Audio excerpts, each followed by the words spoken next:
તો hello two family, કેમ છો બધા? મજામાં? ગુડ મોર્નિંગ બધાને, જય માતાજી. તો ગાઈસ નવા બ્લોગમાં બધાનું સ્વાગત છે. તો જો ગાઈસ અત્યારે મોહન પૂજા બે નીકળી ગયા છીએ પાટણ જવા માટે. પૂજાની સાસરી અને મારું ઘર થાય. શું કેવું? અમારું પિયર આમ કહેવાય. તો જો ગાઈસ હવે આપણે અહીંથી નીકળી જઈએ છીએ, રસ્તામાં બ્લોગ બનાવીએ છીએ. શું કેવું પૂજા? હવે ઘેર જઈને પછી બીજું આગળનું હા, બ્લોગ ને કન્ટિન્યુ બનાવી રહેજો. બરાબર. તો ચેનલ ઉપર હા થેલો બળો શું બોલા? આ આડ્યું છોટ્યું હા ચોટી તો સાઈડમાં કરી દી. તો જો ગાઈસ રસ્તામાં અમારા બાઇકમાં હેરાન થવાય છે. અમાર તો દર વખતે આવું થાય. અમાર તો ગમે જેટલા થેલા હોય બધા છોડતા ને છોડતા. પણ હું એને કહું ને કે એ થેલો વચ્ચે મૂકી દેવાનું. જો પેલું બાઈક હતું એમાં આવતું હતું ને એ તમારે તો ગરમ થાય જ લ્યા. આ 150 cc નું બાઇક ગરમ થાય જ. પણ તમે દોડાવો જીવ દોડાવાનું તો દોડાવવું પડે, જલ્દી ફોકીએ ને આપણે. તો ગાઈસ પેટ્રોલ પુરાઈને હવે આપણે નીકળી જાય છીએ સિદ્ધપુર ખેરાલુ ચોકડીથી. આગળ સિદ્ધપુર ખેરાલુ ચોકડી આવે અને અહીંથી પછી બાઇક બમકાઈએ ડાયરેક્ટ જ પાટણ ભેગા થઈ જઈશું.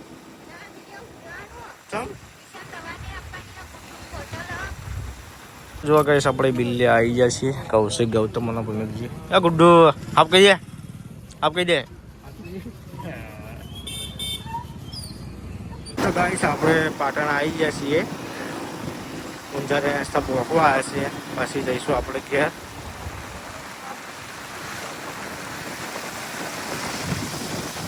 બી કીધું ચાલશે નહીં કીધું તો ચાલો હા ચાલશે 6 ચાલશે. ચલો ગાઈસ હવે આપણે જઈએ ઘેર. તો જો ગાઈસ ફાઇનલી અમે ઘેર આવી ગયા છીએ. શું કેવું? તો ગાઈસ હોય તો મમ્મીએ ખાવા બી આવી ગયા છીએ એકલા.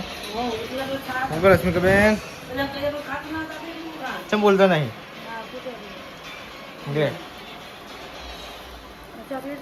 બીજું કોઈ નહીં કે હોતું નહીં લાવું કે નહીં હોતી પકોડી ને પકોડી હોય તો ચાબા મૂકી દીધું છે. તો ચાબા પી લઈએ આપણે. હવા હોય કઈશ આપણે આવી ગયા એડિટિંગ કરવા માટે. અને બહાર તો જો કઈશ તમને હું બતાડું, વરસાદ ચાલુ થઈ ગયો એટલે મજા આવે એડિટિંગ કરવાની. ઠંડુ વાતાવરણ હોય.